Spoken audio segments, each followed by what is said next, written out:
Chapter 27 Knights and Squires. Stubb was the second mate.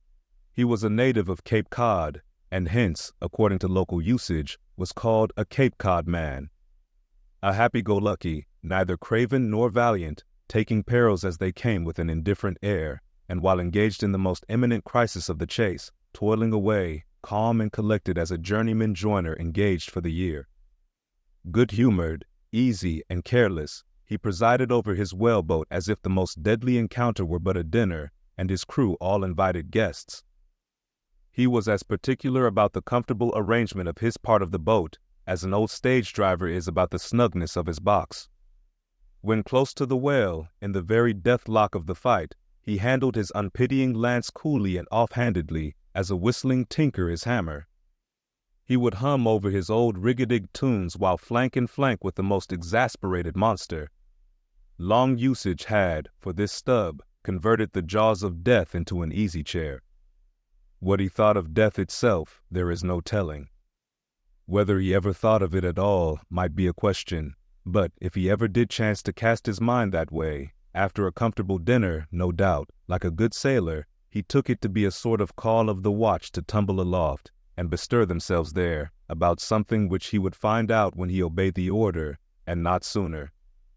What, perhaps, with other things, made Stubb such an easy-going, unfearing man, so cheerily trudging off with the burden of life in a world full of grave peddlers, all bowed to the ground with their packs, what helped to bring about that almost impious good humor of his? That thing must have been his pipe. For, like his nose, his short black little pipe was one of the regular features of his face. You would almost as soon have expected him to turn out of his bunk without his nose as without his pipe. He kept a whole row of pipes there ready loaded, stuck in a rack, within easy reach of his hand, and whenever he turned in, he smoked them all out in succession, lighting one from the other to the end of the chapter, then loading them again to be in readiness anew. For, when Stubb dressed, instead of first putting his legs into his trousers, he put his pipe into his mouth. I say this continual smoking must have been one cause, at least, of his peculiar disposition, for everyone knows that this earthly air, whether ashore or afloat, is terribly infected with the nameless miseries of the numberless mortals who have died exhaling it. And as in time of the cholera, some people go about with a camphorated handkerchief to their mouths, so likewise, against all mortal tribulations, Stubb's tobacco smoke might have operated as a sort of disinfecting agent. The third mate was Flask, a native of Tisbury, in Martha's Vineyard, a short, stout, ruddy young fellow, very pugnacious concerning whales, who somehow seemed to think that the great leviathans had personally and hereditarily affronted him, and therefore it was a sort of point of honor with him to destroy them whenever encountered. So utterly lost was he to all sense of reverence for the many marvels of their majestic bulk and mystic ways, and so dead to anything like an apprehension of any possible danger from encountering them, that in his poor opinion, the wondrous whale was but a species of magnified mouse, or at least water rat, requiring only a little circumvention and some small application of time and trouble in order to kill and boil. This ignorant, unconscious fearlessness of his made him a little waggish in the matter of whales. He followed these fish for the fun of it, and a 3 years' voyage round Cape Horn was only a jolly joke that lasted that length of time. As a carpenter's nails are divided into wrought nails and cut nails, so mankind may be similarly divided. Little Flask was one of the wrought ones, made to clinch tight and last long. They called him King Post on board of the Pequod, because, in form, he could be well likened to the short, square timber known by that name in Arctic whalers, and which by the means of many radiating side timbers inserted into it, serves to brace the ship against the icy concussions of those battering seas.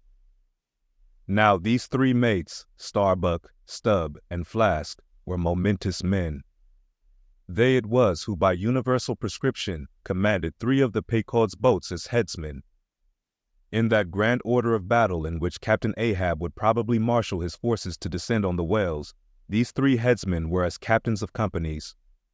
Or, being armed with their long keen whaling spears, they were as a picked trio of lancers, even as the harpooneers were flingers of javelins.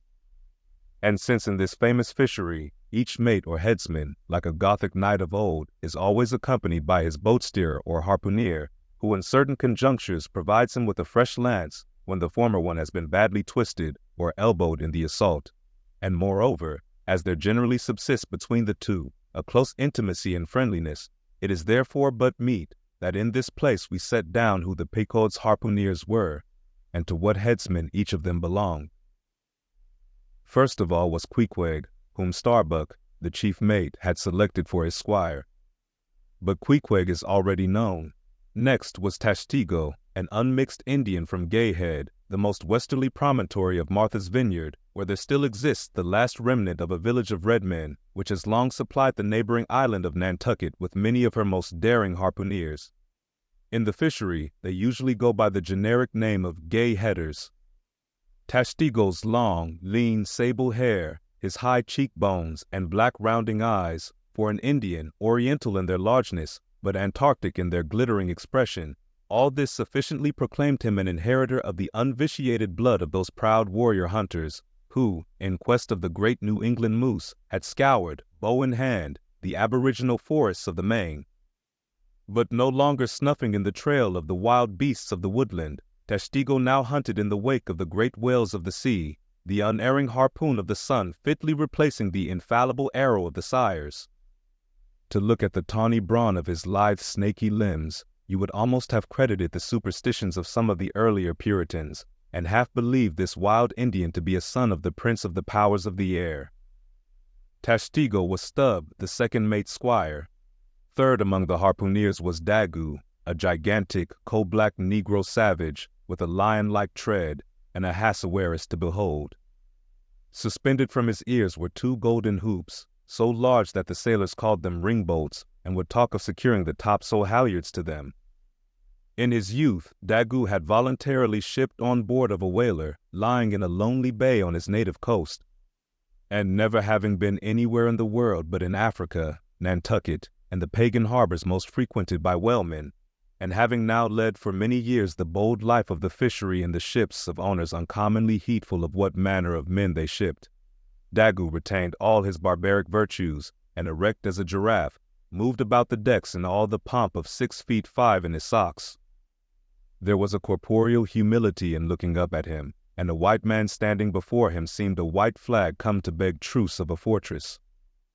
Curious to tell, this imperial Negro, a Hassawaris Daggoo, was the squire of Little Flask, who looked like a chessman beside him. As for the residue of the Pequod's company, be it said that at the present day not 1 in 2 of the many thousand men before the mast employed in the American whale fishery are Americans born, though pretty nearly all the officers are. Herein it is the same with the American whale fishery as with the American Army and military and merchant navies, and the engineering forces employed in the construction of the American canals and railroads. The same, I say, because in all these cases the native American liberally provides the brains, the rest of the world as generously supplying the muscles. No small number of these whaling seamen belong to the Azores, where the outward-bound Nantucket whalers frequently touch to augment their crews from the hardy peasants of those rocky shores. In like manner, the Greenland whalers sailing out of Hull or London put in at the Shetland Islands to receive the full complement of their crew. Upon the passage homewards, they drop them there again. How it is, there is no telling, but islanders seem to make the best whalemen. They were nearly all islanders in the Pequod, isolados too, I call such, not acknowledging the common continent of men, but each isolado living on a separate continent of his own.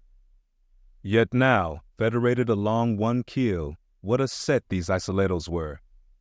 And Anacharsis Clute's deputation from all the isles of the sea, and all the ends of the earth, accompanying old Ahab in the Pequod to lay the world's grievances before that bar from which not very many of them ever come back. Black little Pip, he never did. Oh no, he went before. Poor Alabama boy. On the grim Pequod's forecastle, ye shall ere long see him, beating his tambourine, prelusive of the eternal time, when sent for, to the great quarter-deck on high, he was bid strike in with angels, and beat his tambourine in glory, called a coward here, hailed a hero there. Speed up your reading and enhance your memory with Moby Dick by your side.